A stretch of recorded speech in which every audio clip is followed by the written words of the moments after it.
Salve devs, aqui quem fala é Edson Maia, seu professor no curso de HTML5. Na aula de hoje eu vou dar prosseguimento no nosso projeto do USpotGram. Eu criei as páginas HTML vídeos.html e áudios.html.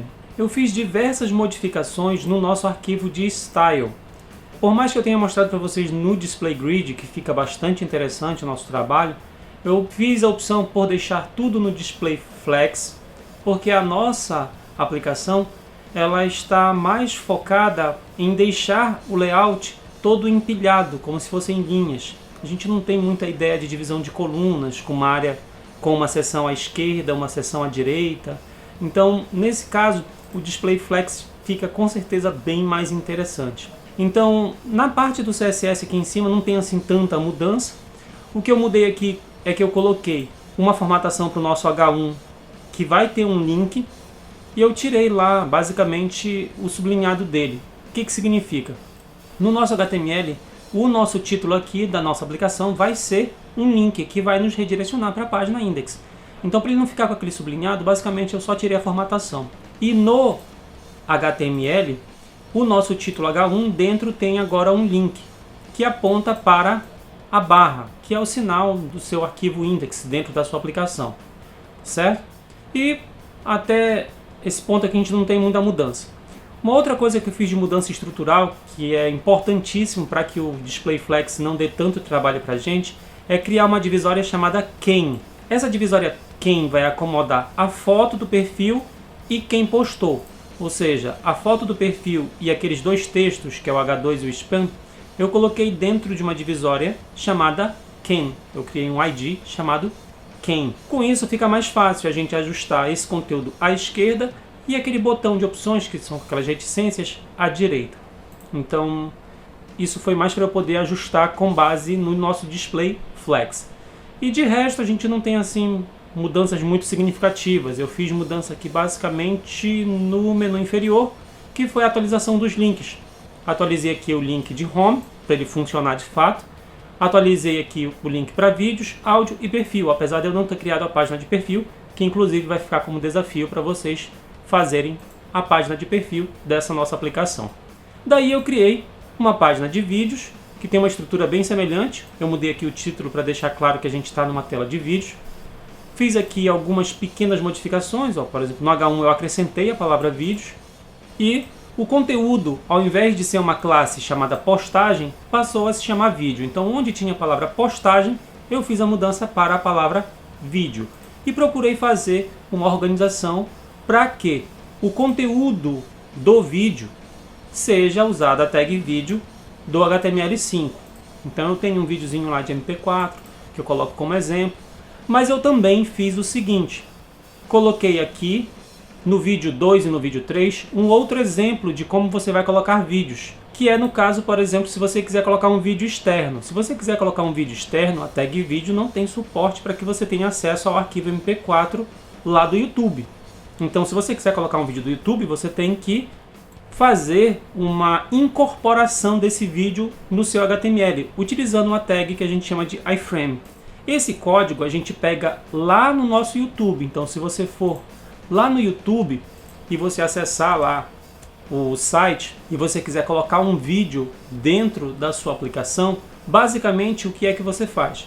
Você escolhe o vídeo, vou dar uma pausa aqui, você vai aqui em compartilhar, você vem aqui em incorporar, ele vai gerar esse código, basta você copiar, não tem muito mistério não. Copiou esse código, você cola lá dentro de uma divisória, dentro de uma tag HTML que possa acomodar esse conteúdo para que você possa fazer formatações depois. Então não tem muito mistério não. Então eu fiz isso com o vídeo 2 e fiz também com o vídeo 3. Então se a gente for observar a nossa página, deixa eu fechar aqui. Se a gente for observar a nossa página, agora já funciona o nosso link aqui para abrir vídeos. Já tem um vídeo que é um vídeo local, que está na minha pasta mídia, um vídeo no formato MP4, que eu posso dar o play, ele funciona aqui, posso avançar, funciona sem problema. E eu tenho dois vídeos incorporados do YouTube, que se eu der o play, eles também funcionam. Salve devs, aqui quem fala é Edson Maia.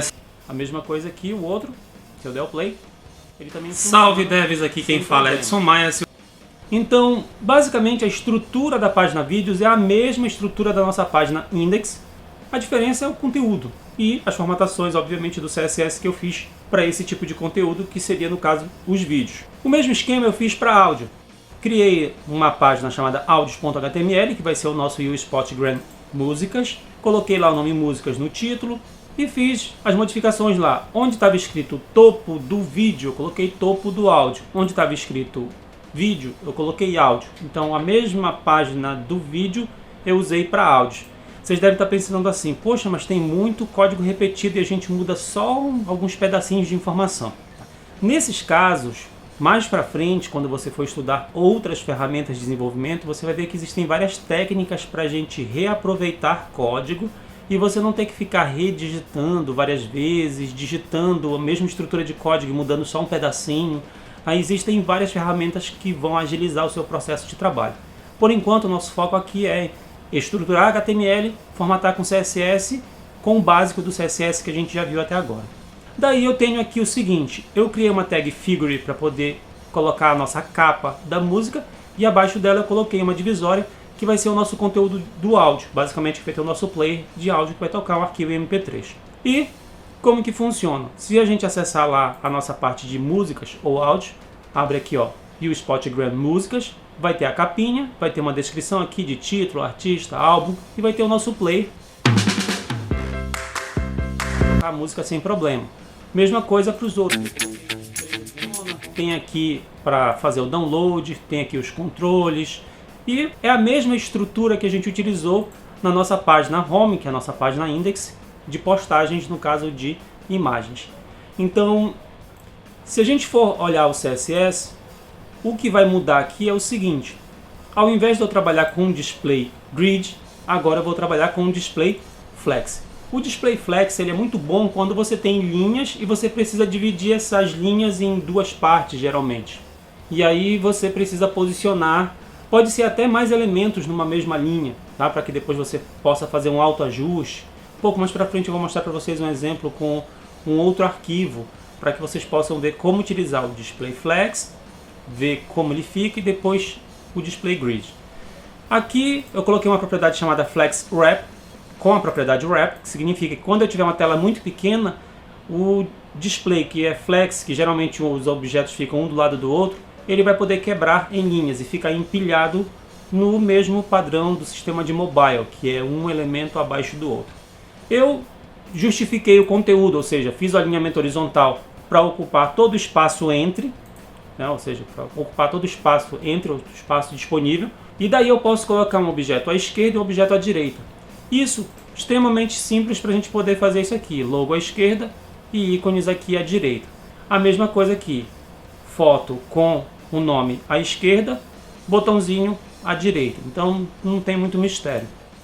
Usei a propriedade Align Items no centro para eu poder fazer o alinhamento vertical, que seria o mesmo que eu utilizar a altura e o line height, tá? Mas aqui utilizando os princípios do flex. E aqui logo não muda nada, o que eu defini depois foi que a nossa lista UL do nosso menu superior vai ter um display flex. Com isso aqui, eu consigo colocar esses ícones um ao lado do outro, tá? Só de você dizer display flex, eles já vão geralmente ficar um ao lado do outro. E se eles não ficarem, você pode forçar utilizando a propriedade inline flex, display inline flex. Então eu disse que cada LI dos ULs de todos os meus menus tem que ficar um do lado do outro, seja botão, seja menu interno.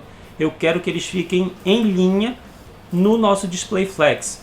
Daí, essa propriedade não funciona em alguns browsers se a gente não colocar aqui esse hack, que é o traço WebKit traço, indicando que nos navegadores baseados no Chrome, nos navegadores da Mozilla e nos navegadores da Microsoft, eu quero que essa propriedade do display inline flex seja aplicada. E daí eu tenho aqui basicamente aquele mesmo esquema. O nosso menu superior e o menu inferior vão estar no stick, vão se posicionar lá e ficar pregado em cima e embaixo. O nosso menu inferior vai ser flex e ao invés de eu fazer um align center para poder centralizar o texto, eu uso um justify content center para que os ícones fiquem no centro da página. Então tem pequenas modificações, mas no sentido de eu tirar tudo que era de grid e colocar para flex, basicamente. O menu drop-down tirei lá de baixo e coloquei aqui em cima, porque assim obviamente fica muito mais organizado, a gente deixar o CSS numa sequência do conteúdo. Procurei colocar o máximo possível de descrições aqui e defini que no topo do vídeo, no topo da postagem e no topo do áudio eu vou ter essas formatações aqui de display flex. Eu vou justificar o meu conteúdo usando o espaço entre eles, alinhar no centro. Fiz aqui a definição de que aquela nossa divisória quem, a divisória quem, que é aquela que vai ter a logo do perfil e o nome e o local do perfil, vai ter um display flex, tá? E daí eu fiz aquelas formatações mais elementares aqui, não tem muito mistério. Fui só replicando para todos os H2 do vídeo, da postagem do áudio, para todos os spans do vídeo, da postagem do áudio. E fiz as formatações de opções de postagem, opções de vídeo, opções de áudio, definindo o posicionamento dele, margem, espaçamento. Fiz formatações do feed, aqui não tem basicamente muita modificação. Fiz aqui as definições de flex para o nosso conteúdo da postagem, para o conteúdo do vídeo, para o conteúdo do áudio. Fiz a formatação do nosso iframe, no caso para ele ficar centralizado, que é margem zero alto. E assim eu fui fazendo. Só que eu trabalhei também com outras media queries. Além de definir uma media query para 960 pixels, fazendo formatações especiais aqui, eu defini também uma formatação para 480 pixels. Poderia colocar uma outra menor e fiz isso. A partir de 450 pixels eu vi que, por exemplo, a imagem não ficava num ajuste muito legal. Poderia colocar uma para 320, por exemplo. E aí vai muito de como você vai fazendo a aplicação, testando e vendo como vai ficando os ajustes. E daí eu fiz aqui alguns ajustes para que a gente possa ter os vídeos e imagens de forma responsiva. Dei aqui uns espaçamentos de margem para não ficar tudo colado na borda. E fiz definições de tamanhos aqui até esse ponto aqui. A última parte que eu parei aqui foi a formatação da nossa capa da música, que é aquela nossa imagem que aparece quando a gente vai aqui em músicas. Esta imagem aqui ela é muito grande. E aí eu utilizei uma formatação do CSS para que eu faça um Objective Cover, ou seja, eu vou preencher o espaço disponível. O espaço disponível que eu tenho é 100% de 960 pixels com a altura de 200 pixels. E aí, como eu uso aqui o Cover, eu vou fazer um preenchimento dessa altura disponível e desse espaço disponível. E aí eu posicionei a partir do centro da imagem. Eu poderia colocar top, bottom, center, tá? Existem várias propriedades. Então, essas formatações, elas foram feitas para que a gente possa ter até essa parte do nosso trabalho. Esse nosso projeto do USpotGram ainda tem muito mais coisas que podem ser desenvolvidas. Pode ser feita a página de perfil, pode ser feita as páginas para que a gente possa ter acesso a essas ações, como criar um novo, ver as curtidas, ir para mensagens, ir para uma página de pesquisas, mas muitas dessas funcionalidades a gente só vai conseguir implementar de fato se a gente trabalhar com uma linguagem de programação como o JavaScript, por exemplo. Para que a gente não entre ainda em nada de JavaScript e não fique falando sobre programação com JavaScript antes de fato de ter uma base legal, eu acredito que até esse ponto aqui, esse exemplo de aplicação com vídeos e áudios já serve como um flavor para que vocês possam sentir um pouquinho do sabor de como é fazer uma aplicação web que tenha esses recursos de ajuste automático de conteúdo, com a questão da responsividade, utilizando o display flex, utilizando o display grid, aqui no caso um pouco mais dando ênfase para o flex, porque ficou mais adequado para essa nossa aplicação. Então nas próximas aulas a gente vai dar prosseguimento no nosso curso de HTML5 e dar um pouquinho mais de ênfase para a parte do CSS3. A aula de hoje vai ficando basicamente por aqui. Não se esqueçam que eu deixo na descrição do vídeo do YouTube os links para que vocês possam acessar os materiais de aula, no caso do HTML, do CSS, no caso aí a gente tem alguns HTMLs, vamos ter um arquivo de CSS, e os arquivos de imagem vocês podem pesquisar suas próprias imagens. Os arquivos de vídeo e de áudio, mesmo esquema, vocês podem pesquisar suas próprias. Mas caso vocês queiram, basta mandar mensagens aí na descrição do vídeo do YouTube que eu posso mandar para vocês. Não se esqueçam de curtir, compartilhar e assinar o canal. Salve devs, até a próxima!